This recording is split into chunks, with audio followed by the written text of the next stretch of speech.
ബോളിവുഡ് ഏക് തറഫ് ഓ ഇമ്രാൻ ഹാഷ്മി ഏക് തറഫ്, ആ ഒരു ഡയലോഗ് ഈയിടക്കാണ് ശരിക്കും ഒരു അർത്ഥം ഉണ്ടായത്. ഞാൻ പറഞ്ഞു വരുന്നത് വേറൊന്നുമല്ല, ആ വരപ്പാൻ 2 ഫസ്റ്റ് വീക്കിൽ തന്നെ 84 കോടിക്ക് മേലെ കളക്ഷൻ കയറിക്കൊണ്ട് ഈ ഒരു വീക്കിൽ വേൾഡ് വൈഡായിട്ട് 120 കോടിക്ക് മേലെയാണ് സിനിമ കളക്ട് ചെയ്തിരിക്കുന്നത്.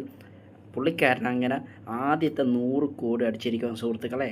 അത് മാത്രമല്ലാതെ സിനിമയുടെ സക്സസ് പ്രമാണിച്ച് പുള്ളിക്കാരൻ പുതിയൊരു സിനിമ അനൗൺസ്മെൻറ്റ് ചെയ്തിട്ടുണ്ട്. ഓൾറെഡി ഷൂട്ടിംഗ് നടക്കുന്നുണ്ടായിരുന്നു. സിനിമയുടെ റിലീസ് ഡേറ്റും പുറത്ത് വന്നിട്ടുണ്ട്.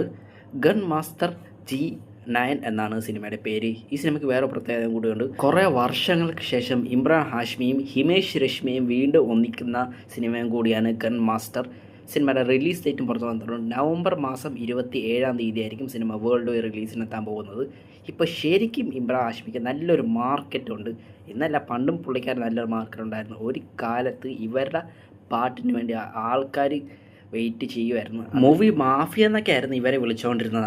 അമ്മാതിരി ഐറ്റംസ് ആയിരുന്നു ഇപ്പോൾ ഇവർ രണ്ടുപേരും ഒന്നിച്ചാൽ കിട്ടിക്കൊണ്ടിരുന്നത്. 2 OG legends are back baby.